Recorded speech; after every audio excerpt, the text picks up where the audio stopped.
All right, we're live. Thank you, Derek, for being here, buddy. Thank you, John, for having me. Big fan.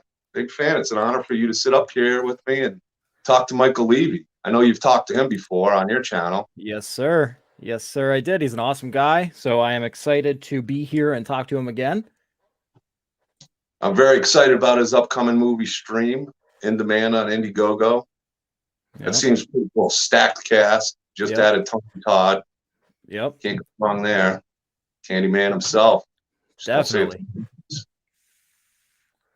He definitely has a clown thing. I was researching. It seems like he's a Pennywise fan. I should have brought down the 6'5" Pennywise that got animatronic. Oh yeah, there you go. Oh, can you see behind me here? I got some art action. I don't know if you can see it back here on the first shelf there. But yes, yeah. Got a little art. I love your setup, dude. I'm trying to update mine, but I'm always moving stuff around. Like I forgot that I'm doing like a haunted house in the garage, so I got to rip that off again. And that's concrete back there, so it's like taped on and stuff. Always try to change the room around a bit. It's hard, man. It's hard to do, though. I think Michael's here. Here he is. How you guys doing? Good to see you, Michael. How you doing, man? Good. How you guys doing? Doing well. Thank you for having me on. It's gonna be fun. Oh, it's gonna be a blast, man. I actually just got done watching Penance Lane. Oh, awesome. What'd you think? I liked it. I thought it was good. It was different to see Tyler in that role. Right. Where he's not trying to kill Scout. Yeah, it was definitely strange the first few days of shooting, and they were, friendly. Yeah, you could tell they were. Well, I was at Kansas City Krypticon, and they were both there. Yeah, they're very good friends. Yeah, they're really, really good friends. Yeah, you could tell they're close. Yeah, they were really cool. I enjoyed both. Thank you. So welcome aboard, man. We're here to talk about pretty much anything. Obviously, many people know you from Terrifier. Correct. Producer. And Exterminator #2. Yep. You got to be careful, Michael Myers, or whether it's Mike, a coworker. Just don't work with them; they'll get you killed. Yeah, I know. That's true. You should have left. Well, I know. I was this close to getting out. I had that key, and if I didn't remember where the key might be or think where it might be, I would have been the hell out of there. that was one of a great death right there. I really enjoyed that one in Terrifier a lot. That's gotta be so cool, man. Getting killed on screen like that. Well, the funny thing is, it's Damien, the director. Originally, I was actually cast as the cop, one of the cops at the end. And what happened was myself and Steve Delasala were going to be the two cops. And then Damien came to me and says, I got this other kill I'm thinking about adding into the film, and I'd love you to play the role, but you'd be an exterminator. I said, oh, that sounds cool. He goes, the only thing is you're going to die. And I said, well, if you're in a horror movie, like, shouldn't that be the case? Like, you should die because that's kind of cool. And he goes, yeah. He goes, it'll definitely be a memorable scene. And I said, all right, what do I have to do? He goes, well, we have to cast your face, and do a whole mold, which I had done once before and had a terrible experience with it. And I told him this, and he was like, listen, he goes, it'll be fine. It'll be okay. But if you don't want to do it, I said, no, I want to do it, So we did the whole mold. And then finally he was looking for somebody to do the cop role that I had vacated. And I talked to Damien. I says, listen, my brother, Jason, if you're looking for a similar kind of acting ability that I was going to bring to the table, I said, I think Jason would be pretty good for it. So he says, all right. He says, can Jay just do a little tape or something? And he did. And Damien says, he's in. He's awesome. He's great. He's better than you. And they gave him the part. So that was cool. Well, welcome everybody in the chat. Sitting here with Michael Leavy, Terrifier 1.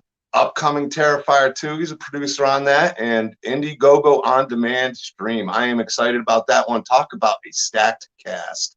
Oh yeah, we're very fortunate with the amount of people and there's the talent that it came on board with this project stream. So yeah, I saw Tony Todd just got added, right?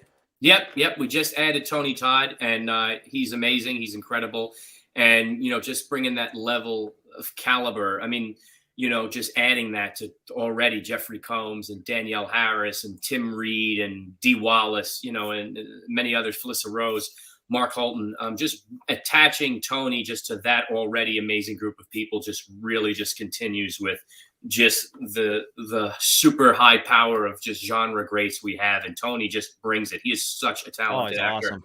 And he's incredible. And the way his thought process is, he makes it so easy for a director, a backstory, and he's really open to communicating and trying things and playing with things. So that was just a pleasure to be able to have those conversations with him. You've been lucky enough. I'm not lucky enough, but the talent that you've worked with, and you've got a lot of films. I was doing a lot of research. I'm like, wow. And then I'm looking at the cast. Wow. You had Your Clinic with Robert Englund. Yeah, that was a fun project. I was a producer on that, and I actually got to play young Robert Englund in the film. The scene ultimately ended up being cut, but it was the opening of the movie, and producers or whatever, the powers that be, said there was too much backstory, and they wanted to kind of fast forward and get to the meat of the story. But I got to play a young Robert, which was fun, and I also got to play Black, a little bit of that, which was Robert's alternate demonic character in the film. So that was really cool. And a funny quick story about that. I was sitting in the makeup chair and they're putting all the prosthetics on. And I was already in the chair for about 3.5 hours. And Robert Englund walks in and he goes, "Where is Mike?" So I raise my hand, I'm covered in all this stuff. He goes, "Watch this, kid." And he sits down and he goes, "Makeup." They powdered him for like 5 minutes. And he goes, "All right, I'll see you in 2 more hours." He goes, "That's what you do. You pay your bills and then you just get beauty makeup and you're 1, 2, 3. And he walked out. And I thought that was really, really cool, especially coming from Freddy Krueger himself, who's been in the makeup chair for many, many hours for many, many films over many, many decades. So that was cool. That's awesome. Let's see. What else did I have written down? Oh, let's see. Penance Lane, we mentioned. That was really cool. Stacked cast again. Tyler Mane, seeing him in a different role. Yeah, so that whole situation came out of doing the film I directed, Abnormal Attraction, which had another really, really amazing cast. Malcolm McDowell, Gilbert Gottfried, Tyler Mane, Leslie Easterbrook from Police Academy. Ron Jeremy has a cameo appearance in it. Jim Hanks, who's Tom Hanks' brother, and Michael Buscemi, who's Steve Buscemi's brother. So we really had an amazing, fun cast with that one, too. And it was a comedy monster film. Eileen Dietz is in it, who is Pazuzu from The Exorcist. And Tyler, actually, in that role, I don't know if you've seen it, he plays a lovable, really soft-spoken, kind of ditzy Cyclops. And it's really incredible. In my opinion, it's one of his best roles because you can really see how diverse he is and how talented Tyler really is and how, he's able to just play like a Michael Myers or play like a Penance Lane and then play this totally different character. But anyway, so after that film, we became close and he had asked myself and my team, Fuzz on the Lens, to help him produce his film, Penance Lane. And the way that came about was Tyler's always used to making big budget movies and he saw and liked how we operate. So he said, "Listen, this is going to be a low budget film and I'd love to bring you guys on board to, help me produce it this way." So we did. And I was fortunate enough to also get cast in the film. I got to play Scout's abusive boyfriend. So that was fun for a little bit and became close friends with Danny Roebuck, who's in like everything. If you don't know his name, you guys definitely know his work and his face.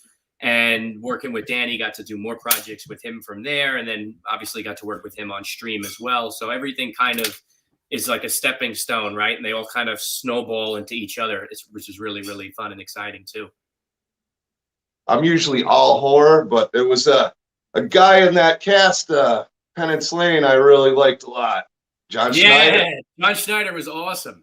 That was so cool to work with Bo Duke. And he was super cool, super just, everybody loved him. Ladies were like, trying to follow him as we're walking to set. Like, it was just really, really cool. And he was just so down to earth and a lot of fun to be around on that movie. That dude doesn't age. No. And he looks fantastic. and he's charming as anything. So it was really, really cool to work with John. That's awesome. You got any questions, Derek? I don't want to be the only one talk. I'll let you go. You're good, man. But I did have one question actually. So, Michael, when we talked last, you said there was going to be a big announcement for a big guest if you got to a certain spot. Is that Tony Todd? Yes, that is Tony. So since we last spoke, yes, it's nice to talk again about that. And I wanted to say it then, but we were kind of holding off until we hit about that 65,000, and also we had the exclusive with Fangoria, which was really exciting that they were the ones who were able to drop the story. And so now the campaign's winding down. We got about 8 days left. And we still have some things up our sleeve if we're able to accomplish certain things with the campaign and with the film and with the project. And hopefully, an internal goal, obviously, we had set for 35,000. But once we started picking up, it would be really cool to double that and hit 70. So we're getting around that time frame. Around that amount. And, what's cool about it is we're constantly updating the perks. And we're constantly, talking to the fans on the ground floor and asking everybody, what would you be interested in? We're really, really engaged with our fan base, and that's something I'm very proud of because you don't forget where you come from, and I'm a horror fan myself, so I like communicating with fellow horror fans just in general, So, we do have some more perks coming if we can reach certain things, and then we can be able to do them. Yep, that's what I was going to say. I saw some new perks added, if I'm not mistaken. Yeah, we added a few. Yeah, we added a few. One of my favorite ones that's there, we had 2 of them left, and one of it's the Terrifier slate, actually, from Terrifier 2. And their production used, there was only a few of them made. Damien has one, we kept one, and then a few other people grabbed them. But we only had 2, and we offered them to fans. And we said, okay, we're going to put them up on the Indiegogo campaign, and within minutes, one went, and now there's one more left. And again, that's owning a piece of history in a lot of ways. Absolutely. And it's part of the project. It's limited. There's no more. This is it, and it's actually screen used. And if somebody picks that up, we have what scenes it was used in, pictures of it being, slating within the scenes, and then you get a certificate of authenticity too. And that's something that could increase in value. So I tell everybody who's looking at it, it's definitely an investment, and it's something that could, really propel as the film comes out, and then obviously down the road. That's what I've been telling people.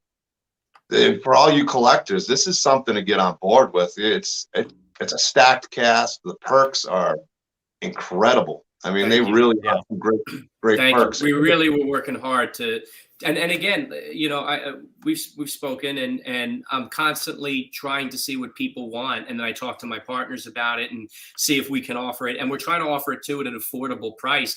Because again, when movies explode too, then everything increases in value. So this is something where we wanted to offer it at a low enough cost to where, okay, it's affordable. And then if this thing explodes the way we think, hey, horror fans got it on the, the real horror fans, the people who supported us, they have something right from the get-go and that they didn't have to pay too much for, and now it can benefit them. So, we're constantly trying to just give good quality stuff. I hate those Indiegogos that there's all garbage on there. There's no opportunity. We're trying to offer as cool props and as much things as we possibly can. So we're constantly brainstorming and trying to figure out what that could be.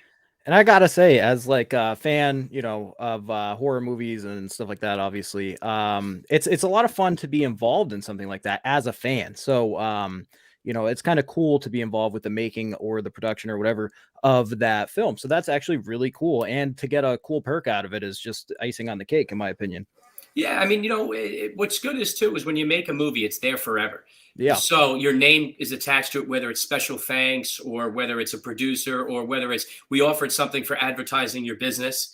And, for a lot of people who listen, their businesses that they create are something that's so special to them. I know that too, because I created Fuzz on the Lens. And, a lot of people say they want to get their logo in the movie and get their name in the film. And so we figured out a way to work that into the scenes too, which is good for them that they get advertisement to, however many people they possibly can with who sees this film. And then at the same token, it stays there. It's always going to be there. And no one will ever be able to take that away. It'll be burnt and grained into the movie. And I think, and that's cool because it'll last forever. Like like whatever, your company, your business, your name, your picture, it'll always be there. Yeah, I had to get Doomsday's Krypt involved in that. I'm excited. You very much. Thank you. We're honored to have you. Actually, I'll be talking to you probably Friday or Saturday again. Cool. I'll get in touch with you.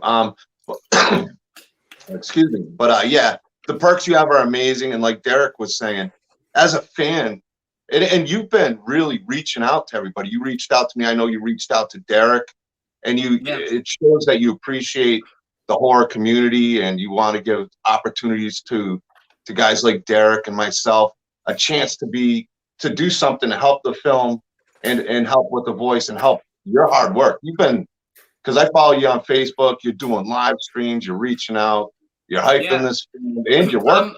I'm part of the community, you know what I mean? So I'm proud to do it. I'm honored to do it. And that's something that from the get-go I wanted everybody to know is we're not a studio. You know, there's that disconnect when it's studio movies and then the audience that sees it, right? And I'm part of that. I'm a huge fan of horror films. I'm a huge fan of most movies, obviously being in it. And you want to feel engaged. You want to feel connected. And sometimes those kinds of people feel untouchable. And I don't want anybody to ever think with us that that's the case. Because like I said, first and foremost, I'm a fan of films. I'm a fan of horror in particular. And just to be able to offer fellow fans an opportunity to jump on board just because we're lucky enough to be doing it, I'm honored to open that up and to do that. And from the get-go of the campaign, we said we're horror fans making movies for horror fans, want to offer this opportunity. We're so excited about it. And this whole campaign has honestly been a lot of fun. It's been work though, because it's become another job, really. It's every day engaging and talking, but I really don't want anybody to miss out because I saw it with Terrifier, even though a lot of people got involved. And I thought like everybody must have known about the campaign because of how successful it was and how fast. You'd be surprised how many people months down the road were like, and I know it's going to happen here too, because there's only so many people you can reach. There's only so people you can talk to. Yeah. Our circle is like, you know, and then it's got to just kind of organically go viral. But, you know, I'm trying so hard to make sure that any horror fan who might be interested in this, see what we have. Even if you can't contribute, totally get it. Money's hard to come by. You work hard for it. That's great. A simple share goes a long way, and that helps as well. And that's what I try to just show everyone and say, listen, if you like it, come on board. We're here to offer a great opportunity on the ground floor. And if it's something not for you or you can't do, that's fine too. We're hoping to do plenty more that maybe you can do down the road. But we're being upfront about everything, you know? In the perks, there's perks there that are more than affordable for any fan, and you're gonna feel, definitely. And it goes out to the fans. I mean, it's like Derek was saying, even just contributing, getting something, and the perks are amazing. The prices are reasonable, and you can feel at least you become a part of supporting this project to make it the best they can, and giving Michael and his whole team the opportunity to do that much more. And every time you raise money. And one of the things I really respect is you're adding more. It's not like you're adding money and you're you're using the money and you're using it towards the fans, for the fans. Right. And that's what I wanted everybody to know. And that's what we wanted to definitely be transparent on and get across. It's like, okay, there are levels here. There are goals here of what we're doing. If we get this, we can do this. If we get that, we can film another scene, put another kill, involve you in the kill, you know, because obviously we're not trying to pull the wool over anybody's eyes here. We're just us, no big studio. So the money is all going towards something that we need to do to make this thing better and to make this thing a really cool experience. And why not pour everything we got into this thing and try to do the best we can? And I think we have a pretty fun movie. I put my name on the line with it, my company on the line with it every day. And it's because I truly, honestly believe in it. And as a fan, just being there, I had to pinch myself saying, I can't believe what we're doing with these people and how much fun this is. Because as a fan, I'm sitting there saying, I would like this. So I think fellow horror fans, you know, would also enjoy it. And one of the things we didn't have from the beginning was a low-end producer credit, which now we do, because a lot of horror fans were saying, you know, I would love to, and not even horror fans, they were people who wanted to get their foot in the door in the movie business and said, listen, I don't know how to produce movies. I don't know how to get into filmmaking. You know, they were out of college or out of high school and they're saying, I want to get involved. Or somebody who's just older and wanted to get involved. And they said, but I can't afford the $10,000 perk or the $5,000 perk. And I says, let me see if we can do something. And I said, but I have to be fair to my producers who came on board before, because if you don't want to, you know, offer something that they came in on at a higher price, and then, you know, there's that kind of, you're just making things up. And that's not what I want to do. I want to be fair to everybody. So let me talk to my producers. Let me see what we can do. And we came up with the assistant producer credit, to where you get a credit. You're on IMDb. You get a credit in the film, and you're a producer. You know, nobody can take that away from them either. We kept it limited again, because you don't want 100 of these producers and then it kind of waters it down. You know, we kept it limited. So this way, hey, if it helps you get your foot in the door, Helps you network, helps you say, I was a part of this project. You never know where that can go. I helped out many Indiegogo projects myself that ended up working out for me about 5 or 6 years down the road, when it was like, oh yeah, you contributed to this. Why don't you come on set this time with this movie? And, and then I got gigs from it. I got jobs from it. I made That's awesome. with friends. Yeah. That's incredible. Yep. Yeah, I don't know about you guys. I'm stoked. I can't wait to see the movie. I'm stoked. Thank you. We're working hard. I wish we can get it out like tomorrow, but it's the same as with Terrifier 2. It takes a lot of time, and it takes a lot of resources. And like I said, the money for Indiegogo, 2 reasons, which is why we decided to run the campaign.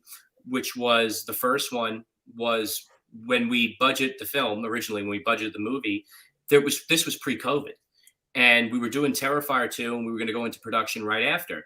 And then obviously the pandemic hits, and now it's like, are we even going to ever be able to film this movie, right? It's like, we don't even know what's happening. And luckily things started getting a little bit better, and we had some opportunity, and we said, let's just do it. Let's go and make the film. But here now you have protocols, right? You have testing, you have PPE, you have HEPA filters, you have COVID compliance officers, all these things that you never had before that cost money.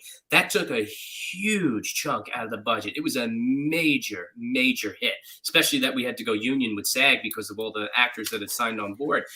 So we said, okay, we're going to take it from the post, and we're going to kick the can down the road and figure it out.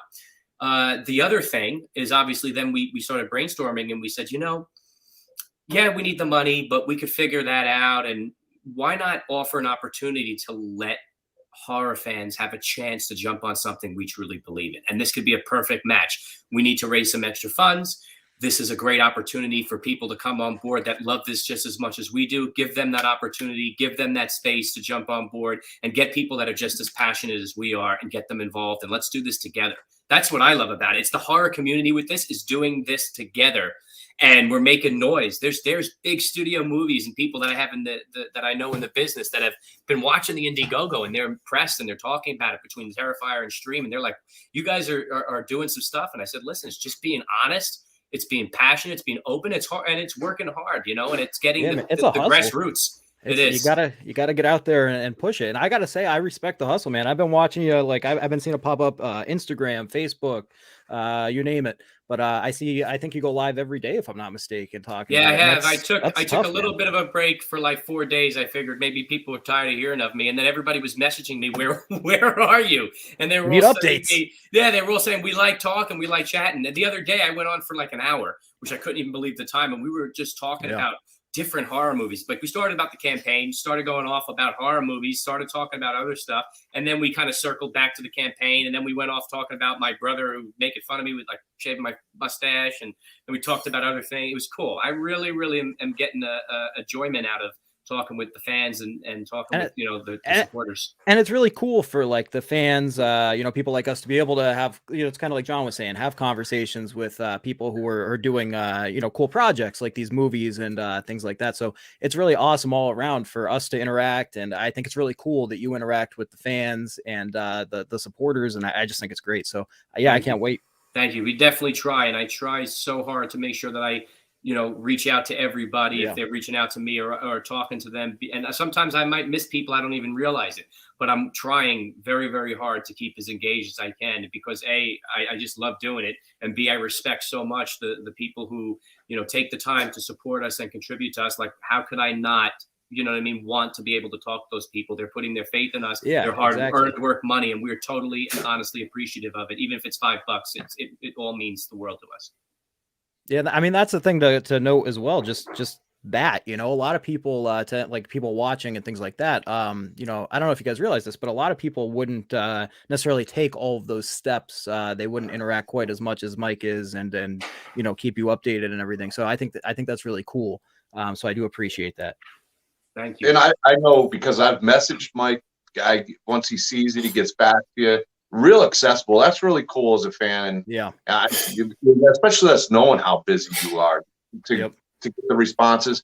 And for me, what caught me on stream is I know I'm older than Derek. I'm quite sure I'm older than you by quite a bit. I'm 45. So I grew up as an 80s kid. So Danielle Harris, Felissa Rose, Tony Todd, all these actors are just people that I grew up watching, and getting to see them again is great. Like I just spoke with Beatrice Buckley the other day, and it was great to talk to Amanda Kruger. And horror community is so accessible. I find that not only, and I think the conventions add a lot to that, where it does. Where a lot of it does. The conventions are really. I was just at one today. I was at the Brooklyn Horror Con, and it's just so cool to be able to.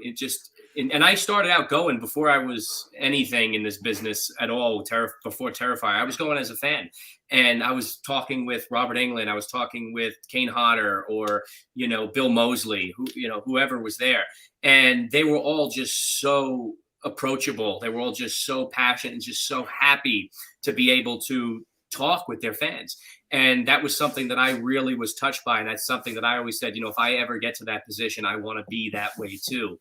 I don't want to forget where I came from. I want to engage. I want to, because listen, we're all in this together. Without the fans, the movies aren't successful. We don't work, and without us, being passionate about it. And, fans they know if you're full of it, or if you're trying your hardest and you're working hard. The horror fans are the smartest and most opinionated fans in the world, I think. And they're the ones that, what are there comedy conventions? No. Are there drama conventions? No. Not to say those films aren't good too, and those genres aren't great, but the horror and the comic book, because the comic book people might give us a run for our 100%. Money. but those two. Yeah. I was going to mention Comic Cons because I'll tell you one thing. I've gone to both. I actually started doing table at horror conventions. I did Kansas City Krypticon. I did Phantasm Orlando. It was great. I had such a blast meeting everybody.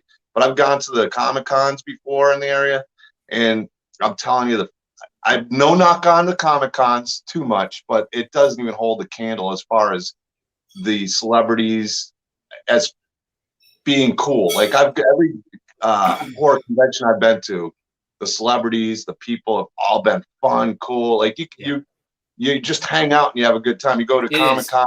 It's a big party. It's a big party with the horror conventions. It's and it's good, and you can network too. That's what's great. I've seen so many young people or people that are trying to break into the business that literally will get jobs right there, or get actors in their films. That are even that day, they'll be like, oh, I'm shooting a fun little movie. I got my handy cam, and one of the actors are not doing anything. They say, oh, I'll come and do a small scene. Like, it's incredible. Like, I couldn't believe what I was seeing when I first started going to this. And it's just so cool. That is cool. It opens up a lot of opportunities that you wouldn't have elsewhere. So that's awesome. I think that's one of the coolest things about horror conventions. Absolutely. I've been to a bunch of them, and I can't name a single person that I've had a bad experience. Well, a single guest that I've had a bad experience with. Right. I hear you. No, they've all been good. We just did one this weekend in the Brooklyn Horror Con. It was cool. It was in the Brooklyn Navy Yard, and it was just a lot of fun, and talking to all the fans who were just talking about Terrifier, and they were interested in Stream, and they're just so passionate about it all. And then we were just going off. One gentleman asked me, what is my favorite on-screen kill of all time? And I said, I never even thought of that.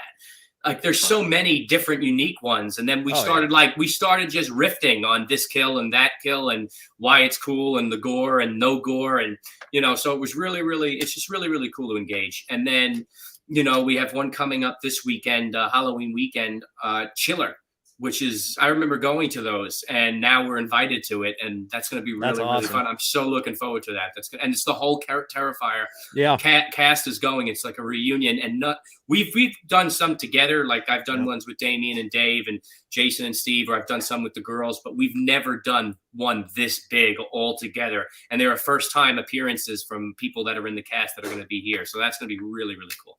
Oh yeah, I'm probably gonna be going to that one, and I'm excited. There's gonna be a lot of people at that one. I've never been to Chiller before, actually, so I'm excited. It's fun. It's a different convention. Usually the ones, they have like this giant room, right, and everybody's kind of there, and then you got the vendors. Chiller is like the strangest setup I've ever seen. It's literally in a hotel that the entire convention just overtakes. So you can walk down corridors and hallways, and everyone's in this like breakout room. So it's like one room is a reunion of Willy Wonka and the Chocolate Factory, and they're all in there. One room is Terrifier. One room is this, and then they have a pit. I think they call it a pit hole or something, and that is where some of the bigger guest star. And then, but then they'll put like the mega stars. Like if Robert Englund was there, he'd be in his own room, like upstairs on like the 4th floor. It's like the most bizarre but so cool setup. So I'm looking forward to it. There's definitely some guests there too that I'm going to try to find and just say hi to that I'm a fan of. Oh yeah, yeah. It seems like a great time. A lot of guests at that one. Yeah, I'm looking forward. My next event's going to be in May. I'm going to go to the Ocala. Okay. Ocala.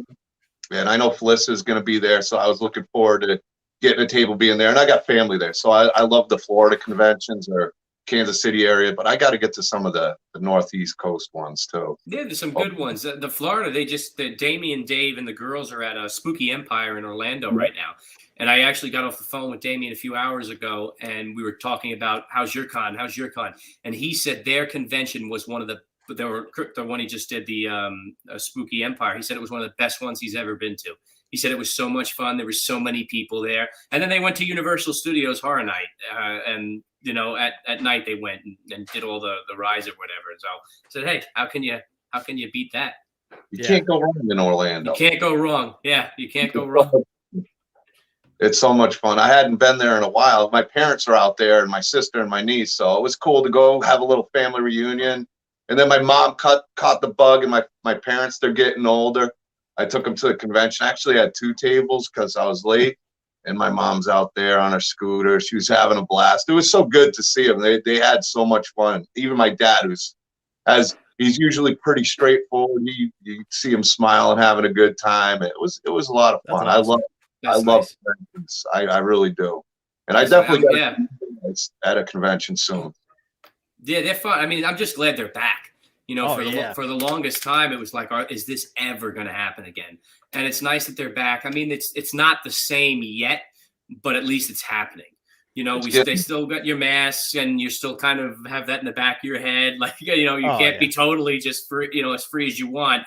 And there's not as many people there, which could be good too, that there's not that many people there too, because, guests are a lot more accessible. You can kind of see everyone without waiting on longer lines like you used to.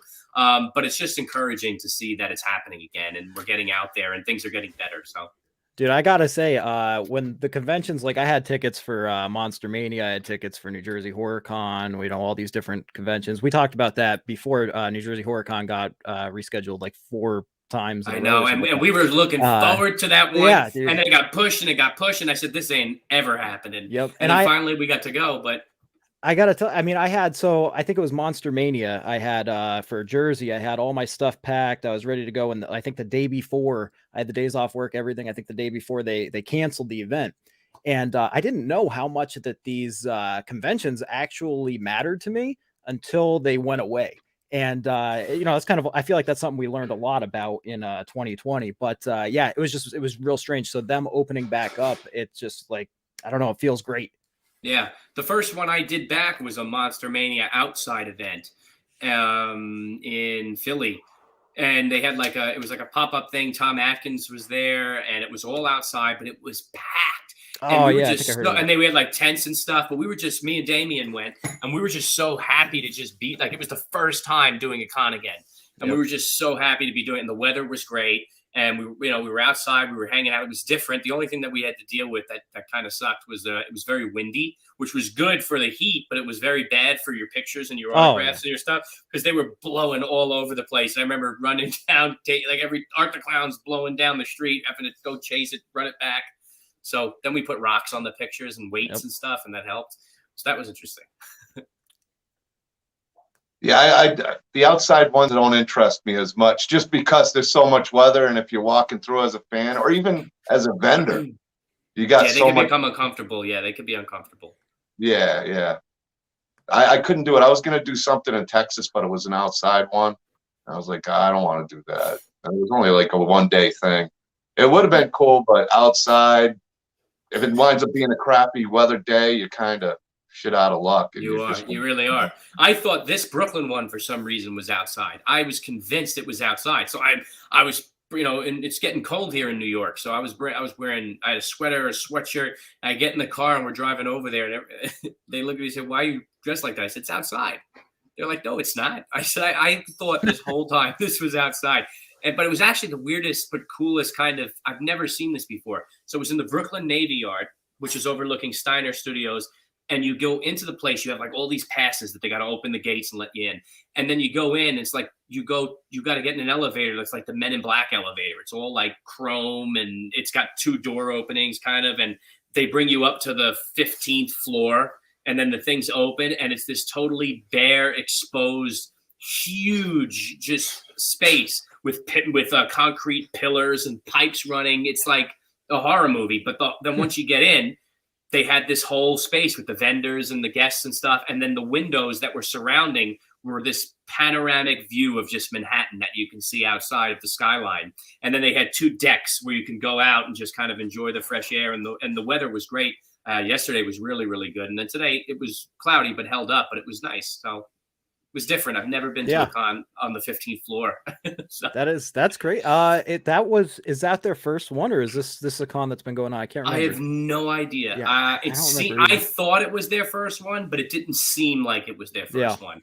And it was a lot busier than I expected too. Obviously it's not going to be like your bigger cons, like your Monster Manias or your Chillers or, but I was pretty surprised. And you know what? Sometimes those are the best cons. Not to say anything, bad about Monster Mania or any of them, but it is nice sometimes to go to, some cons with a little less traffic and stuff like that. Yeah, it is, and you meet different people too, and that's what it's all about. Like I was just, blown away how many people were just, every time that they come and talk about Terrifier, how many people actually know about it. Like to me, it's still this little film that we did in a cold basement on a freezing night. Oh yeah. Well, I mean, hey, since that was on Netflix, man, that thing blew up. It did. I kind of got the inkling so Terrifier came out around the time Halloween 40 came out, the 40-year thing. And there was a convention in Pasadena. And I have a lot of friends in the Halloween franchise. So my brother and myself flew out to LA and we went to Pasadena and we spent the weekend, Thursday, Friday, Saturday, Sunday, came home Monday there. And this is when I knew Terrifier was getting some traction. There was so much Art the Clown, piñatas and knives that were signed and little toys and things. And I'm saying, oh my goodness. I said, this is really catching on. And then we got recognized and someone was like, are you in Terrifier? And then I remember running and calling Damien. I said, you should be here. This is insane. I said, I can't believe it. And he was like, really, really? And then all of a sudden, he went to his first con and that was it. It was just, took over. That must have been cool. That's probably a really cool feeling to see. It was surreal. It was definitely surreal, and then to see like, I don't know if I have any like this. This is somebody made this for me and sent this a Will the Exterminator Funko Pop thing. Awesome. Yeah, and you see it there. Like there's so many. Who made that? Is that Bobby Noggs? I think so. Yes, that's I think my so. Boy. Yes, he's great. That's awesome. This was a gift. Awesome stuff, man. Oh, that's the clown, cool. So there's so many cool little things that the fans do, and that you see at cons. And if I see them, I try to pick them up. If just I have you're not away. gonna be able to see it from here probably, but behind me I got there's a Terrifier bust. I got the bust, but I saw you got the one with him like this. That's the clay guy, right? Yeah, the clay guy. That's what I was talking about. Yeah, he's awesome. Guy. He's the man. I saw him at New Jersey, and I was going to pick one of those up, and you just reminded me that I forgot to do that. Dude, he's so good, man. I saw your art back there. That's great. And I was showing Derek, no matter where you look, oh yeah, it looks like it's looking at you. That's by a guy named Scott Strack. I got a bunch of his art up on the wall. I love it. Oh, that's all cool. That's very cool. He's great. He's awesome, and just one of the. I had to show off his Art the Clown because it's the original. It's so That's cool. Really, really cool. Yeah, I'm admiring all your stuff. That's really awesome. Yeah, I keep changing everything around. I got half the stuff upstairs now ready for. I'm gonna do like a haunted house in the garage. Oh, that's cool. Fun. Yeah, it'll be a lot of fun. The only problem is I'm ready to set it up, but I know it's gonna be Halloween day because I got to move it. It's one of those things where you do it that day. It's like a little convention in my house. But instead of selling anything, I'm giving away candy. So that's great. That's awesome. That's gonna be fun. I'll tell you, with the pandemic, horrors. I've been mentioning this a lot. Is horrors just made? I think it's bigger than it was in the '80s now. Just with the excitement from people. In 7 years, where I'm at, not one trick or treater. Last year, we were packed. And I think the pandemic and lockdown, families wanting to get out. Yes, I think that did help too, because people also just appreciated the things that they were taking advantage of or not really respecting before. Just the simple things like going outside, trick or treating, going to a party, going to a restaurant. This definitely, opened people's eyes to say, okay, let's take a step back and kind of slow things down and just really, really enjoy the things that we were taking advantage of for so many years. I totally agree with you. I see that too. Yeah, like I said, not one in 7 years, and Wow. it was awesome seeing the kids come and trick or treating. Nice. I had my part 3 Jason on, scaring kids. One girl, I felt bad. She was right on her dad. I came walking around, and I was ready to take off the message. Trust me. I'm all right. Yeah, me and my brother tried to do the same thing, and slowly over the years, it's getting better and better. And I thought last year, same was going to be dead. Just because of everything. And it was one of the biggest years we had. We set up the house too with we collect and build really life-size kind of statues of Jason, Freddy. We have the Terrifier. I think you must have posted that somewhere. We post the pictures and stuff, and or I've done a live outside. You can find it on my page. But we started this tradition with my mom and my grandpa when we were little. We built literally out of 2 sticks and the Scream outfit. We put the Scream mask on and we had it there. That was the first one we did. And then eventually, once I got into the business and stuff, I had friends, or I'd buy molds and face that really look like the person, and we'd put them on bodies, or we'd buy them full. And every year we get someone new. So we decided to display it for the whole month of September and October. And we light up the house at night, and all the kids come by and they get so excited. And then on Halloween, we give out candy. We scare the kids. We make them come to life, a few of them. And we give the kids candy, and if the adults are walking, they get a drink. So we try to make it a family affair. At this guy's house. Yeah. We got a bonfire. It's fun. I want to. If anybody in the chat has any questions for Michael, upcoming stream on Indiegogo on demand. I see a lot of my friends here. I got to give a big shout out to my buddy Boogeyman Studios. He did this. He hand paints. Awesome work. Looks great. Yeah, this one's actually signed by Nick Castle and James Jude Courtney. I'm going to be sending it to him because he's been a really good friend and done some really cool things for me. That's cool. You got to pay it back. Yeah, I'm going to miss that mask though, but I'm holding it till after Halloween. But yeah, Boogeyman's great. Rick Smith's here, and if you guys got any questions, feel free to ask. And also the Indiegogo, I meant to put it in the chat, but it is in the link for a stream. You guys check this out. Even if I know I got it here. I was supposed to set up my computer today, but then we had tornado warnings all day, so I had to kind of be upstairs on my guard in case we had to do something for a tornado. So I never got understandable. Yeah, so now I'm using an older device to try to keep up with things, which is the worst. I can't wait till I get the computer set up. Finally get it. Forgot my keyboard and mouse last weekend, so then I grabbed that and want to go set it up today. No luck. But tomorrow's always another day. Yeah. I'm getting the link now. I'm gonna paste it in there. It is in the description, guys. This is the type of thing to get involved in. If you guys are horror fans, these perks, check it out. Check out the trailer. Check out the cast. Tony Todd just got signed on. You're talking Melissa Rose. You're talking Danielle Harris. You're talking David Howard Thornton, Art the Clown himself. I'm sure Mike's going to be in there getting killed somewhere. I make a small cameo appearance. We have great Dee Wallace, Jeffrey Combs, just Terry Alexander, someone that was just incredible. If anybody remembers him from Day of the Dead, and he was fantastic and really amazing to work with. And one of my favorite people too on set was Mark Holton. You guys might remember him from Leprechaun. He plays Ozzy. He was also Francis in Pee-wee's Big Adventure. He was in Teen Wolf. This guy's awesome. He's all over. He was big in the 80s, big, and he's in the movie. And then we also have, like you said, Felissa Rose and Tim Reed, who this is his first horror movie. He's only done one, which was the original Stephen King's It. He played Mike Hanlon, and Tim is in everything. Sister. I mean, he's just, his body of work is. He's just a big incredible. guy. He's in a lot of stuff. He's in a lot of stuff, and Tim never did a horror movie since it, because he's not, into horror movies. And he signed on to stream because he really dug the project and he really liked what we were doing and loved the script. And he says, I'm going to do another horror movie. And it was so awesome to work with Tim Reed too. So these are just people that, we've loved, all of us growing up, or we've seen around, and they're all going to be in one movie. And the cool thing about it is, I read this on some kind of bulletin, and they were like, usually when you see a cast like this, it's if you blink, you're going to miss them. I promise you guys, this isn't that. They're in real roles. They're all great characters, and this is something that wasn't just make this roll up and throw this person in there.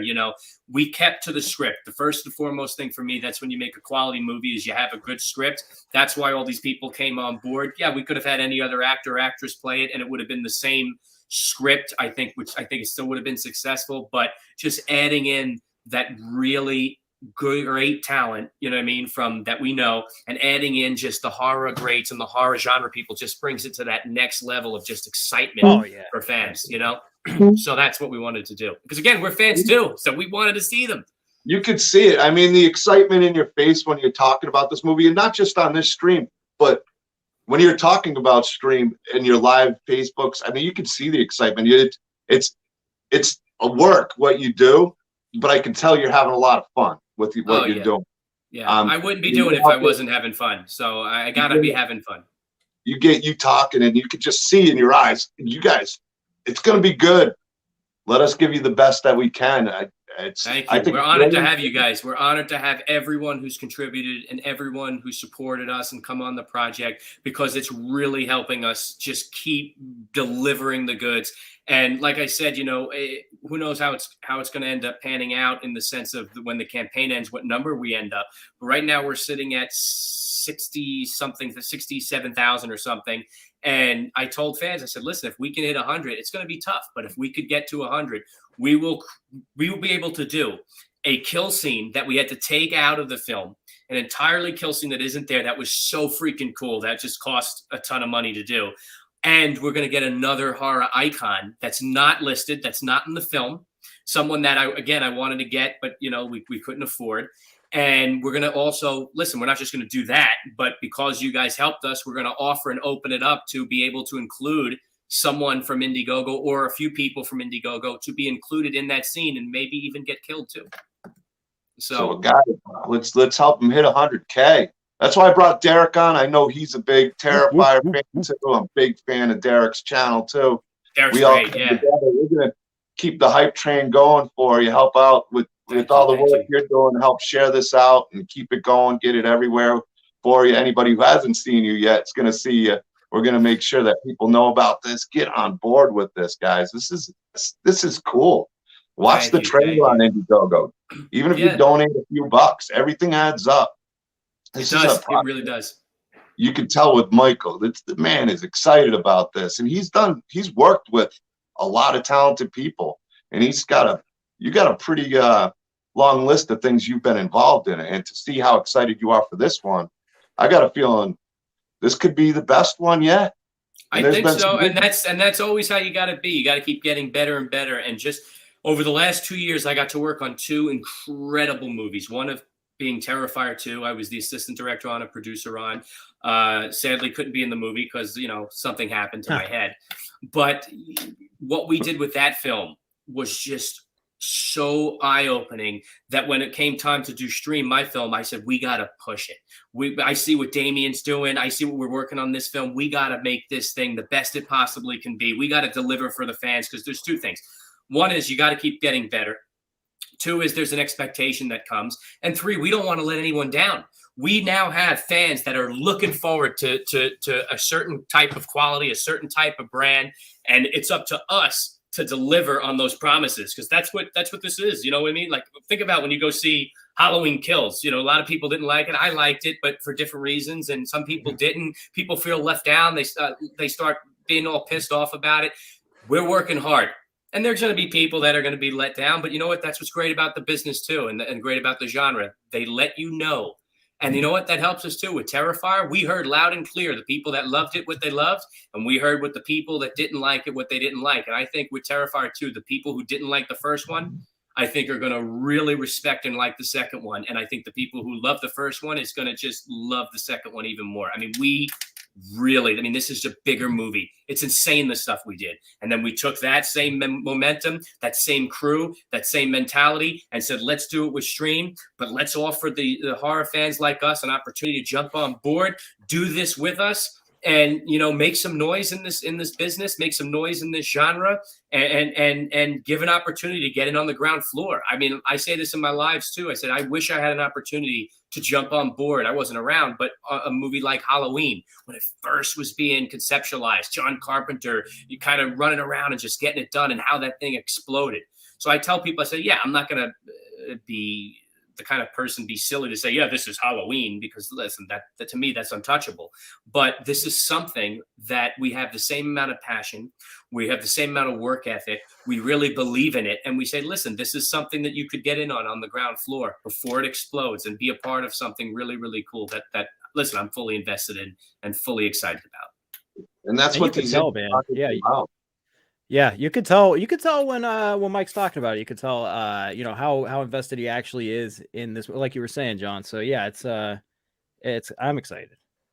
And that's why I love indie projects, because Hollywood doesn't, they have their budget so big. If they're concerned about it selling, they're gonna be sticking their nose and everything. You get these indie projects, these are original stories. If you're one of those people say it's just copy and paste, these indie projects are the ones that aren't going to do the copy and paste. They're going to be bringing something original their way. They don't have the big corporate people over their shoulders.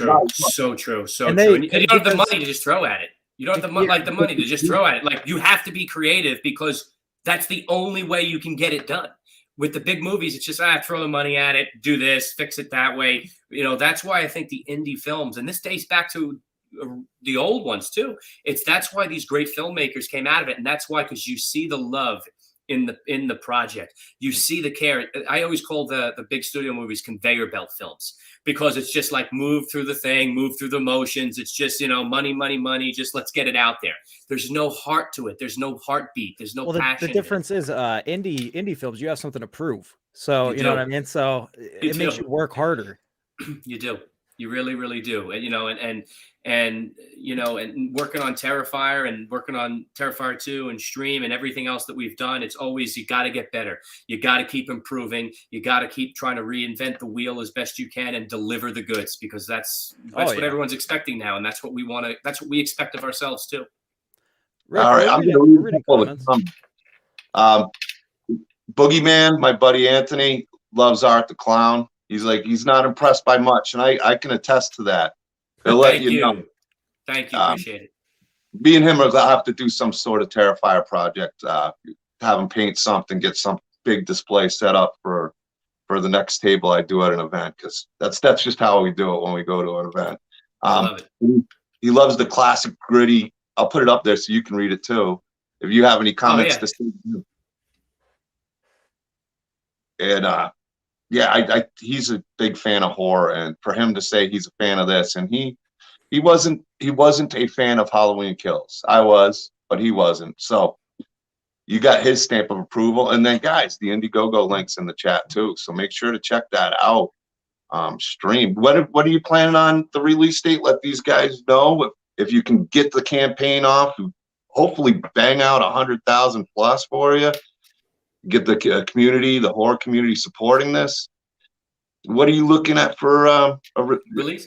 So it's looking like, so the way it's all, again, it really comes down to the final number that we end up getting, and then how we can proceed going forward from there. But in the general grand scheme of things, it's most likely going to be a fall release of 2022. So it'll be a year from now is when we can get it out, which is perfect for the Halloween season. And the reason for that is a few things. One is Terrifier 2 has to come out first. It has to come out first.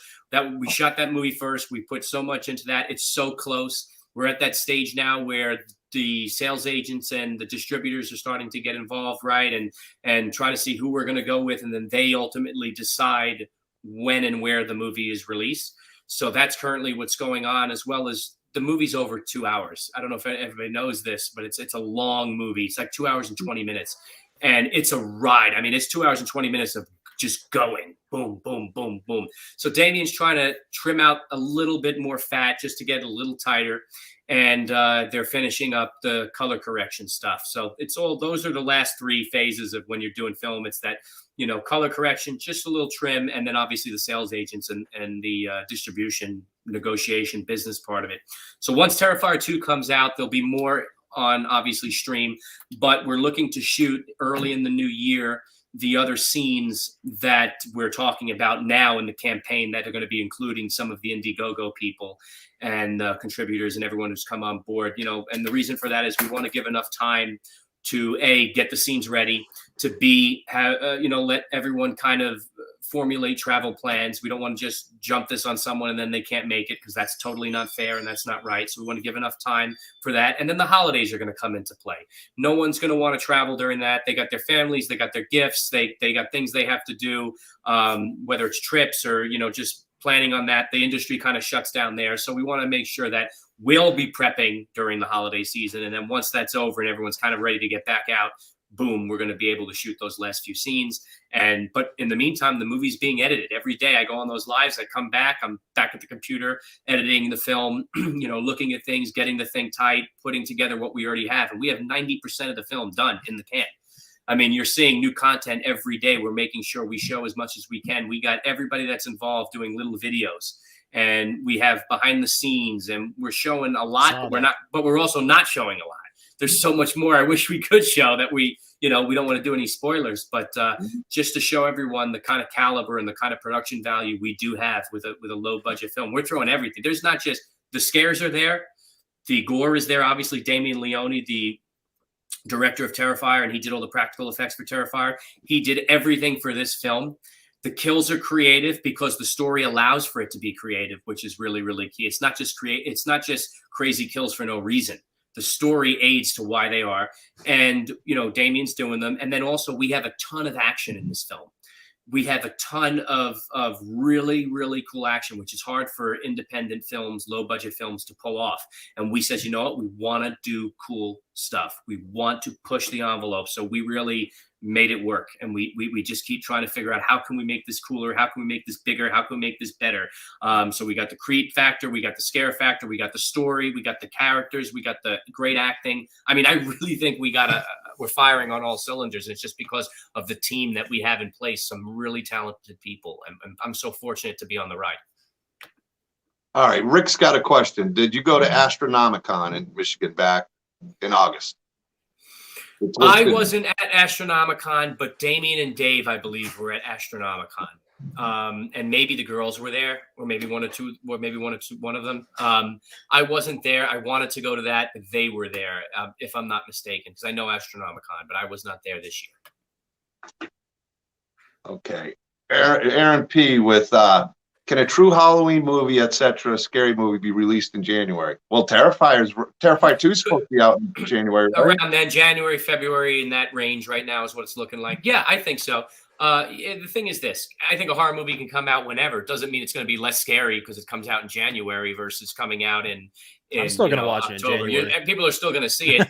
But the thing is that it's the reason why they kind of plan these things in certain time frames is because it's not about the horror fans like us. We're going to see the film regardless. They're trying to get the extra people that aren't always into horror fans, and they try to find seasons to where, okay, Halloween, fall, everyone's into scary movies just because it's that season.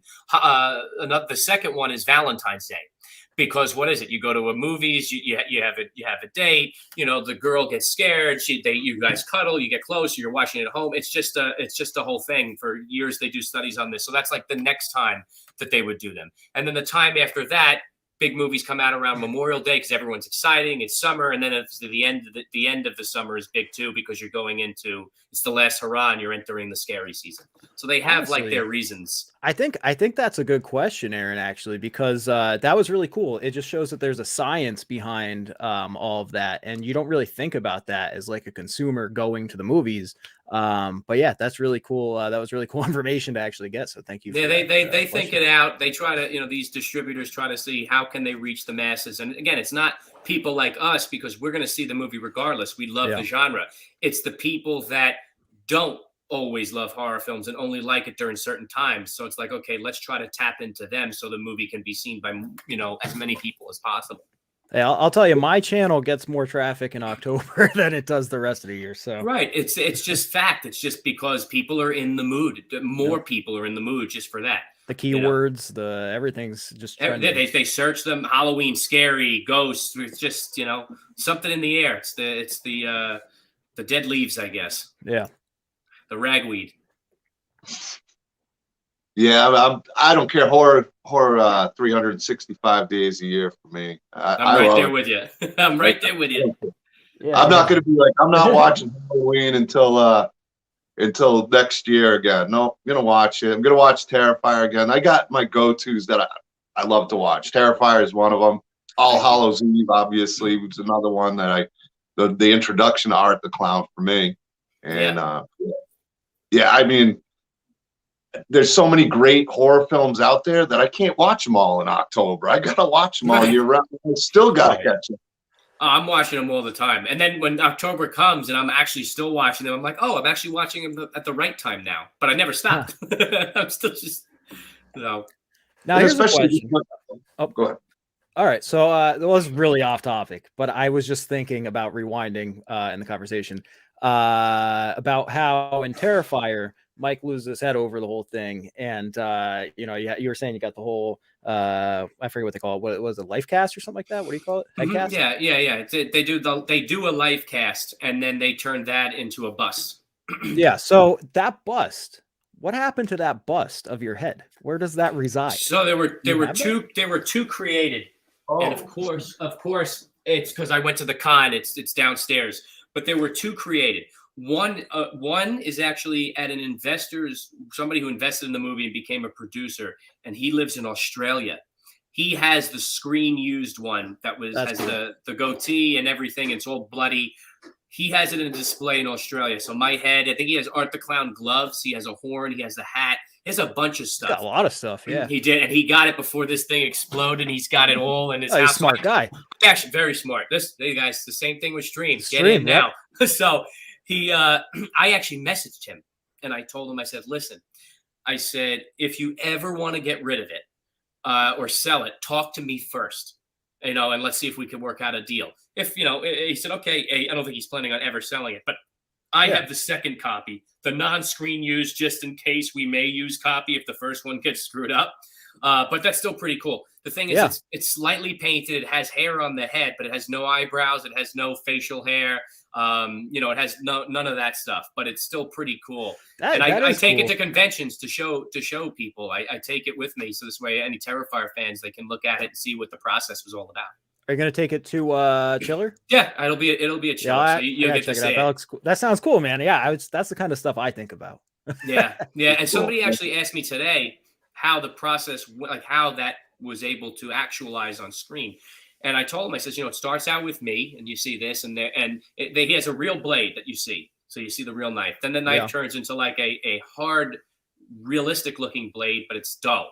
And that starts kind of cutting my throat, going back and forth, my real throat. So you see the reaction, right? Then Damien builds a piece. It's a prosthetic piece about this thick that he lays on my neck. So this way you can actually start cutting through and see, you know, the blade digging into skin, and I'm still, you know, acting. And then he has the third piece, which comes in, which is now the fake dummy head, the bust.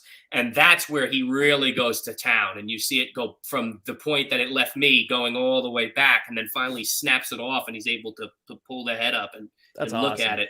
I love that kind of stuff. Stages, that's so cool. There's all stages on how it's done. And it's really incredible to see how editing and you don't think about that kind of stuff again, you know, when you're watching it. But yeah, people like me, I love the practical effects and that kind of stuff. So that's so cool, man. Yeah, Damien does a fantastic job with it. Oh, he does. He's to me, he's the new age master of horror when it comes to like Tom Savini, right? When it comes to practical effects and that's who he learned from. That was his idol growing up. I believe it. He loved. And Damien, you got to see how resourceful he is.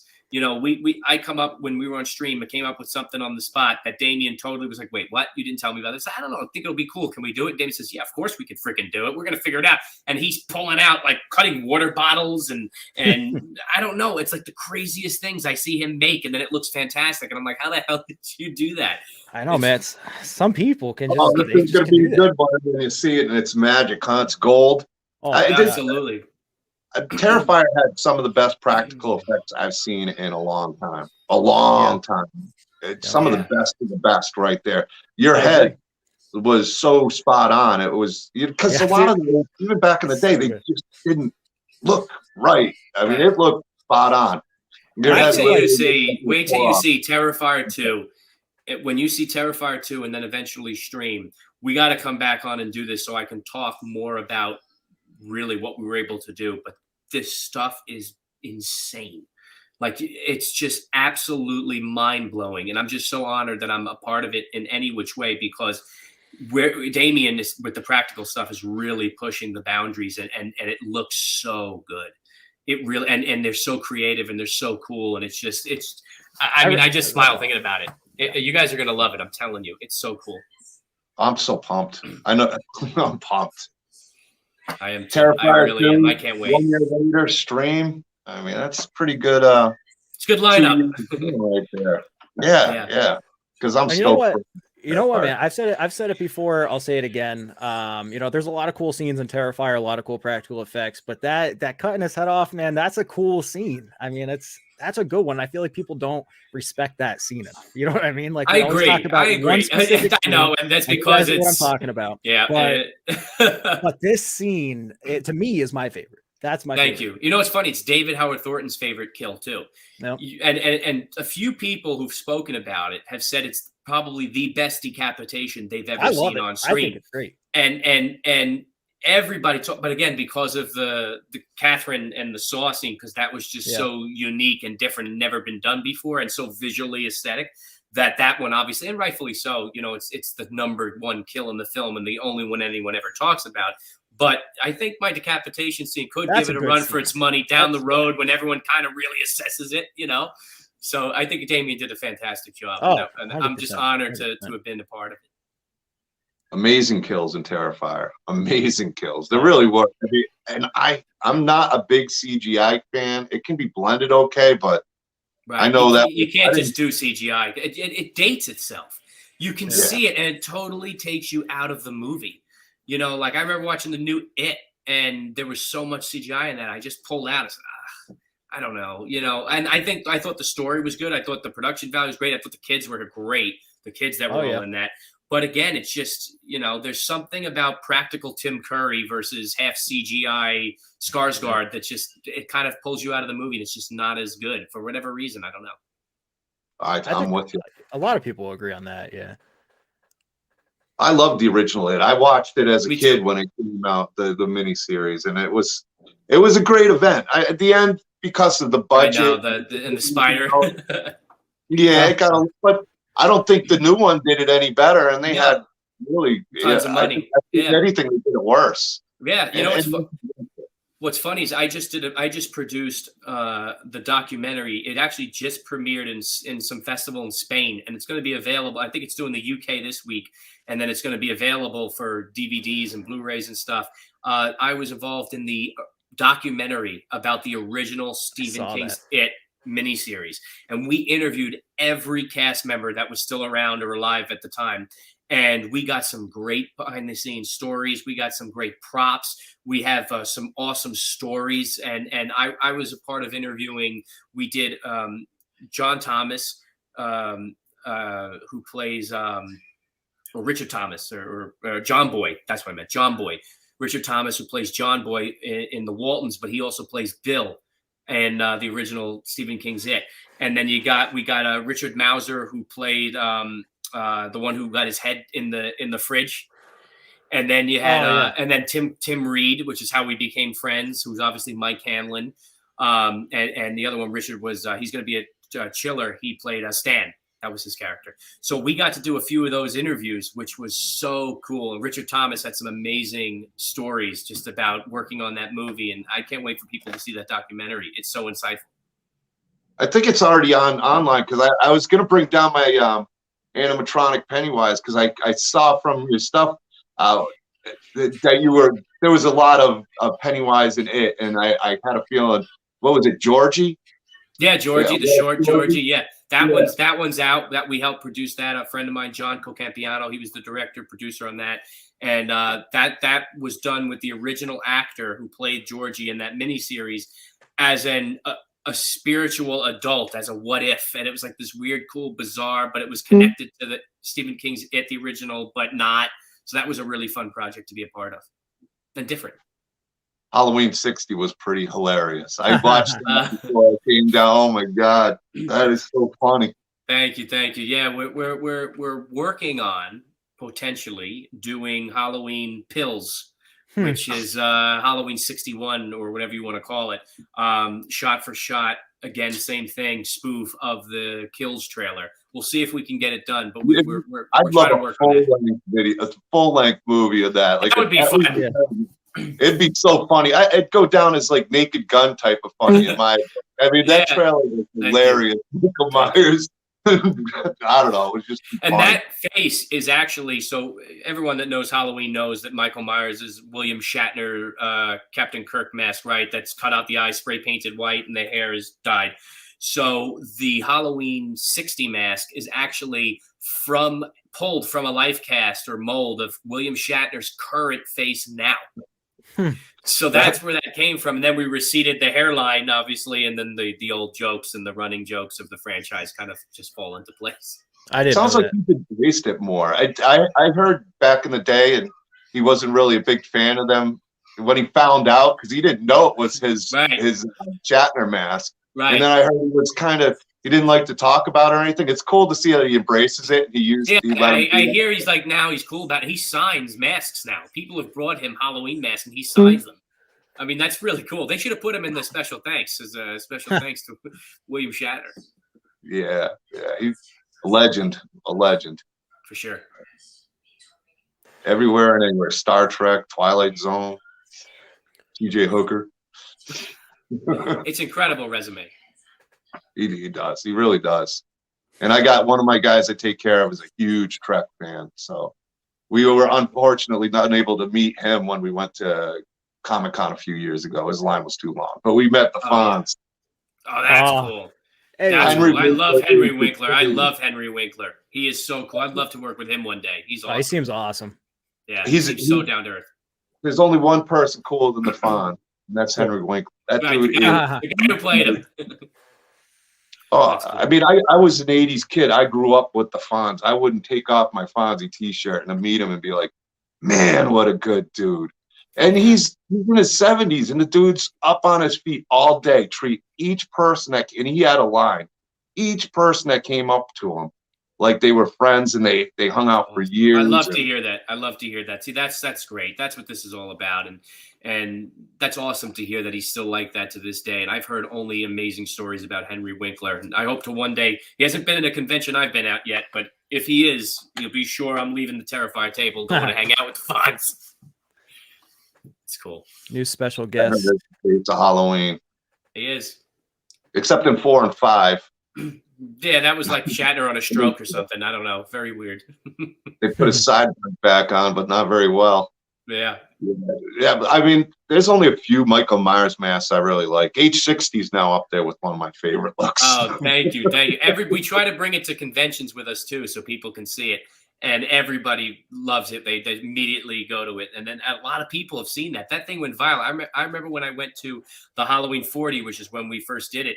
And I spoke to David Gordon Green about it. And I have a picture of David Gordon Green and us and the mask. And he goes, I saw that. We showed Jamie Lee. She loved it. Then he said, who's his partner, the comedian that wrote it? Danny McBride. He's like, you guys are like us when we were younger and in college making movies. Ryan Turek, who's from Blumhouse, saw it and loved it. That was so cool just to have them come up to us and Malak Akkad and just be like, that was freaking hilarious. They were like, how did you guys pull that off? They were like, it literally looks like you shot the same places and stuff we did. We're like, dude, it was a long time of looking at freaking screen caps and running that trailer back and forth. It was so good. It took a lot of work. I wanted more. Thank you. Thank you. That Yeah. trailer wasn't enough, man. That was just so funny. It was so fun. I think Danielle Harris I was with her in Kentucky, Louisville a few weeks ago, and she had just saw it for the first time because someone told her about it. And again, we worked on stream together and never came up, never talked about it. And she comes and she goes, Mike, I just saw this Halloween 60 thing and I think it's hilarious. I had no idea you guys were the ones who did this. And I was like, oh yeah, that was us. I was like, you want to be the new one? That would have been cool. That would have been awesome. So what's your favorite part? You always say producer, but you don't really give yourself enough credit as an actor. You're in films and you die the best. You've had some great Thank you. Yeah, I get to die in Penance Lane. That was fun. Yeah, you still did. Yeah, I love acting, and acting is a lot of fun for me. But I think I don't know. I mean, I like all of it. The whole thing is but usually I'm known as a director producer more than anything. But yeah, I've done a lot of stuff, and I enjoy the acting part of it just as much. Now here's a question on that. Do you what got you into that? Did you start off wanting to act? Did you start off wanting to produce, direct? Like, did it just happen? Like, how did you get to this spot? So when I was a kid, really legitimately, there's home video that my mom would take of me like 3 or 4 years old saying, I want to be an actor and I want to be in make movies. That's always what I want to make movies. I want to be in movies. And, it started from really like movies for the horror world. It was Halloween and Nightmare on Elm Street, Robert Englund. Leprechaun was a big one for me. And then, watching Dick Van Dyke and the Munsters and things like that. So that's kind of why I have a love for horror and comedy. Like those are my two favorite. Jim Carrey too. Oh, Jim Carrey. Legend. And I kind of just always said this is what I want to do. There was nothing else. It was just always I'm meant to do this. I need to do this. I have to do this. And I remember being in middle school and grammar school and high school and everyone, what do you want to be? What do you want to be when you grow up? And I don't know. I'm thinking about it. I always knew. And so I did the acting thing for a while. And then when I went to high school, I learned about the behind the scenes a little more. And again, not that I didn't know it, because I was stealing my mom's camcorder when I was a kid, and me and my brother were making home movies, and I was directing it, writing it, and shooting it. And we didn't know how to edit, so we would get a typewriter and write out the credits on a paper towel roll and then film it and then scroll the credits. That's how our credits would roll. Yeah. Yep. So, started at a young age, went to high school, and then learned even more about behind the scenes because I ran my high school television studio. We were lucky enough to have a television studio. So I was like the main desk anchor, like a Jimmy Fallon kind of talk show thing or, news show. And what I did was I turned it into less live and more skits. So we shot the most skits in the school's history at the time. And we did a spoof called Flaw. And it was like, I got all the teachers to be tied up in a room and we did a Saw thing.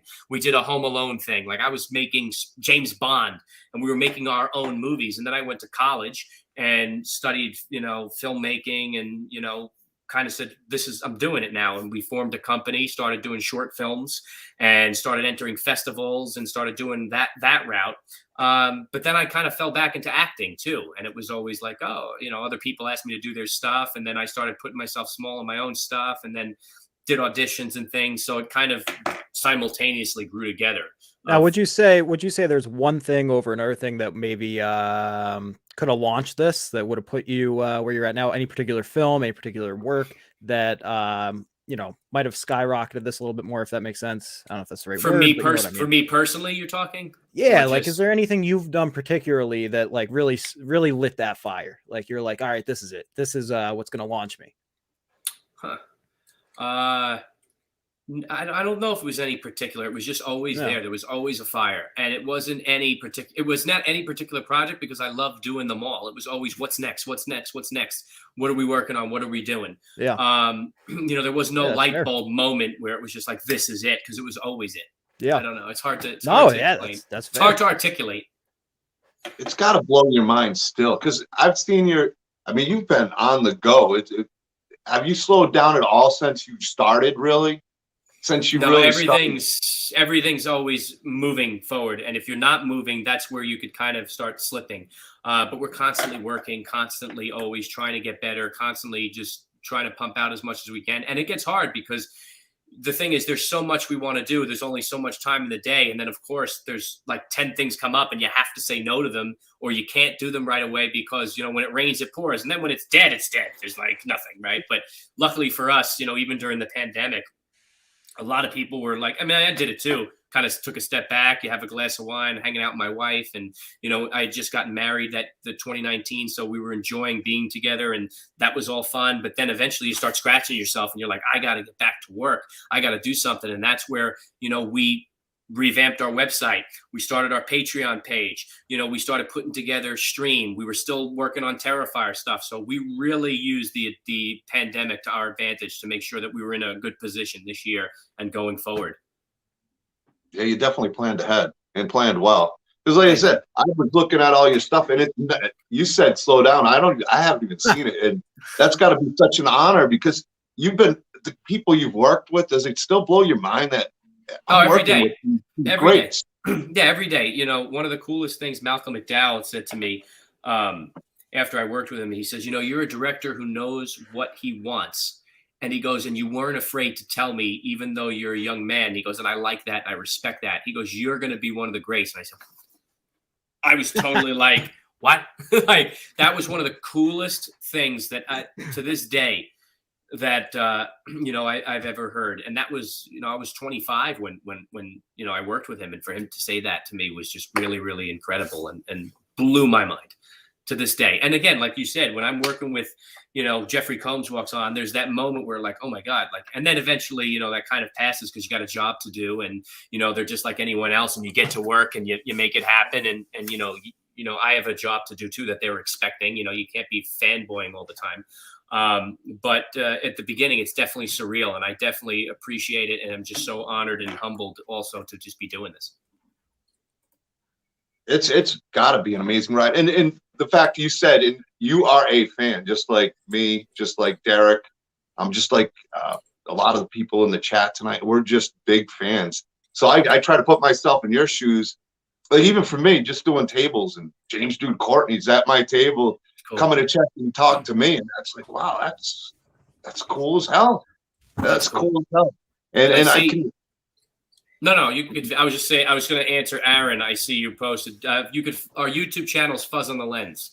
Just so if you follow Fuzz on the Lens, you can see that. And you can see some of our older work, some of our newest stuff. The Halloween 60s on there. You can see all the Halloween 60, all the stream promo stuff. So you know, and then a lot of older stuff. That's we did an operation years ago. This is like maybe 12 years ago. The game Operation. We did a live action recreation of the operation, and that thing just exploded. Like to this day, it's got the most views on our channel, and I can't understand how. It was like 12 years ago, and it's still going. And it's like little kids. This is so gross. I can't believe it. So I gotta check it. I couldn't believe how much stuff I'd seen that you've done, and like I said, the cast that you've worked with. I got a lot of watching material coming up, which is good. I don't know if I'm gonna be able to get it done by Halloween. So I'm glad we got the fall season. Now I got enough to keep me busy till Terrifier 2, which is awesome. I'm not going to complain. Awesome, yeah. Thank you. Well, okay, thank you, man. Congratulations to all your success, dude. It's absolutely. I mean, being a fan and like I said, putting myself in your shoes. I could only imagine how, you know, you gotta kind of be humble when you're there, but probably when you get home, man, I cannot believe. Yeah, I'm this big of a part of the horror community. But then you come home and my wife puts me down in my place real fast. So, you know, you come home after signing autographs and you're just like, you have that moment like, did I really just do that? And then she tells me to take out the garbage and, you know, come on, let's go. We got things to do. Okay. Get the dishes in the dish. She keeps me grounded. She keeps me grounded. So that's good. That's good, though. That is good then. Yeah. That is good. It's always good to come back down to earth because I could imagine it's only got to be on cloud nine sometimes when things are going like they are. Yeah, and you got to make sure you don't get lost in that, and that's what it comes down to. It's just, you know, constantly saying, okay, being level-headed, keep pushing forward, keep focusing on the work, you know, because that's how you can get lost, and that's how a lot of people also can become, I don't know if I could curse, assholes, but yeah, you know, man. You're good. So. Whoa, guy from Terrifier swearing like that. Where'd you get that? Whoa. Boogeyman had to take off. Want to give him a little shout out again. He's been an awesome friend, incredible man. That's a great mask. Great mask. Yeah, fantastic. He's a talented guy. He hand paints them. A lot of people use the spray can, and yeah, I love it. I mean, Hand paint's great. here's my other buddy since Tyler Main and D Wallace. KC Krypticon. I hate these cameras. Signed that for me by buddy James Grimm. Got to give my boys shout outs, especially since Tyler Main and Scout and D Wallace. She was so funny. D Wallace is hilarious. She is. She really is, and she's so sweet and just very, very kind and really, really nice lady. And we had a lot of great conversations before the shoot. And then obviously on the shoot, it was just really, really nice. I have a scene with her, which was pretty awesome. That was just, and again, like, when you're working, you don't really think about it. Like she comes in, you're like, oh my God, it's Steve Wallace. And then that leaves and then you're working and you're going through it. And Marcus Slabine, who's our production designer, and he's also a producer. He's actually going to be the director of The Night of the Living Dead 2. I don't know if you guys have heard about it. That's a project we're working on with him, and he's got a great cast. But he kind of come over and he goes, dude, do you realize right now you're acting opposite D Wallace? And I'm just like, oh my God, you're right. And then I see the video and I'm just like, it's so surreal, but it's cool. It's definitely cool as a fan, for sure. I feel like she seems awesome. I'm going to be meeting her, I think, on Halloween. I have to get her autograph on a 3 from Hell poster because I got a bunch of names on it. But I'm excited. I haven't met her yet, so she seems really nice. Very, very great. Very, very nice woman, and really just sweet and down to earth, and very open and honest too. Yeah, you won't be disappointed, Derek. No, she really is nice. That's good to hear. You want certain people, you think they're going to be nice, and you want to hear that, Yeah, I've met more of that at like cons where you think you're hoping they're going to be nice, and I work with special needs, and I've seen the way they've treated. Some of them I would never call anybody out, but at the horror, when I took my guys to Kansas City Crypticon and they were there, everybody was sweet. D Wallace was very nice. Scout was incredibly nice. Tyler was incredibly nice. I mean, just so nice to the guys, and they did so many nice little things for him, and I can't thank them enough. But yeah, I mean, horror conventions, I'm yet to run into somebody who's a total jerk. Yep. Yeah, that's good. From fans to celebrities, and even the promoters, they've all been really nice. Because they're all fans too. That's what it is. Yeah. Well, even all the managers like Sean Clark and stuff, they're all fans first. Yep. And then they got, somehow, some way they got into it. And that's, again, because the community is so open and embracing, it allows us to get involved, like the fans. Like it's just, they're wanting it. So that's what's really, really awesome about it. And that's why it's so different from any other genre. It's like, come to the club, come hang out, come be a part of this. We're in this together. It's not like some elite circle that you can't touch, Yeah, I met Sean in Orlando. What a nice guy. Really cool. Because I had the cast sign a bunch of my Michael Myers stuff, and I know I recognized him, and I knew him from the YouTube community, and I couldn't remember. It's like, damn, that was Sean Clark. Holy crap. I knew him as the agent for them, and I talked to him. Me and him were talking a lot, and had Nick Castle signing stuff, and James Duke Courtney, PJ Souls, all of them, and they were all really cool. Really cool. Like I said, I will. Oh, go ahead. You know what's kind of cool on that, John, is like sometimes you'll meet somebody at these horror conventions, and you don't recognize them, so you're just talking to them one-on-one like just a regular person, which is really cool. I was at one end. Who was there? One of the Leatherfaces was there, but he was outside. He was smoking a cigarette in his Leatherface costume, but he didn't have his mask on. And I walked outside, past him with my wife. My wife comes with me to all these cons, but she doesn't really watch horror movies that much. So she doesn't recognize all these actors like I do. And I thought it was really funny because I walked by and she's like, wow, that guy has a really good costume. I hope he enters the cosplay contest. And I was like, yeah, I hope he does too. And then I told her that it was actually Leatherface, but he was getting ready for in costume photo op. So I thought it was hilarious. But there's tons of times like that where you're just outside, talking, shooting the breeze, whatever. And you might run into somebody that you don't even recognize as a celebrity. And it's just cool to see how they interact with you as a person and not somebody that you see behind the screen or something, It's true. I went into the restroom and turned, and Hellraiser was taking a piss next to me. That was interesting. Right. That happened to me actually recently in Orlando. Joe Davison from Stranger Things season 2. Okay. The celebrity, he's at my table and he's talking to me, asking me all questions. I'm going back and forth with them. And actually, he said he'd come on the show sometime, which I'm looking forward to talking to him because we had a blast just hanging out. Like had no idea who he was. I did, but he's lost a lot of weight since his role. He looks really healthy, and we were just talking horror movies and talking this and that. And he was telling me about, his movie he's got coming out, and it's a drive-in movie, and I don't know, it was just fun. And then I go around the corner because I was on one side, and he was like on the far back, and I went over and like, holy crap, me and him talked for about a half hour at my table, just back and forth. And I remembered, you meet a lot of people, but it's like, that's one cool dude. And then you go and meet him, and it was a celebrity who was just over interested in what I was doing. And I thought that blew my mind. It's like, that's awesome. And he was a cool dude. But yeah, I mean, it's definitely the same thing that you're talking about. After the time you go through, and that's what I love about horror conventions. Even if they got a long line, there's a good chance you're going to run into them if you just do this. James Jude Courtney, I wound up running into. My parents and my friend were hanging at the pool side. I went up to go get a beer at the bar, and there's James Jude Courtney, and we just started talking. And we had gotten along, fist pumping through the halls every single time. And that's an opportunity that you generally wouldn't have, you know what I mean? Because you would never really be with these people. So it's cool to see, Jason or Freddy Krueger or whoever just walking through the lobby or your hotel. It's neat. Yeah, Aaron, Derek's got a great channel, Derek's Horror Stuff. Check him out. Oh, hey, thanks, Aaron.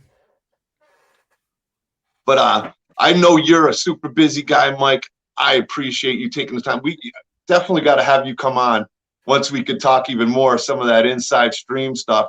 Maybe we could talk about Terrifier 2 when that comes out.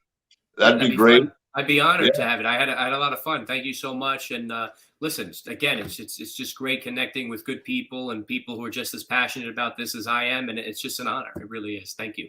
It's an honor for us. Exactly. Big honor. Ladies and gentlemen, Michael Leavy. I got all this stuff in the description. Check him out. Yes, the man. A total honor. And best of luck with Terrifier 2. And I'm psyched about it. Thank you. I can't wait. 100K on stream. I want to see 100K. You're talking about. Let's see. We got like 8 days left, so we'll see what happens. Thank you so much, though, for your support. Thank you for everybody who's given the support so far and contributed to the Indiegogo campaign. And we're working hard, and we're going to keep delivering the goods. So, listen, if we can get there, thank you very much, and we're gonna make it worth it. Trust me. So, thank you. I'm going to drop you the link for the stream in there one more time so everybody can go check it out. Watch the trailer. Yeah, we got some cool props, too, for anybody who collects props, from the film. So definitely look through the list. There's a lot to look through, but there's some good stuff there for sure. Good investments for collectors. That's what I've been sharing. It's like, look at these perks, guys. If you're a collector, you want to get in on this. Oh, yeah. But thank you, guys. Thank you, chat. Thank you, Derek. Big thank you, Michael. We will catch up. We will talk soon. And pleasure, guys. Thank you. It was an honor. It was an honor, guys. Thank you so much.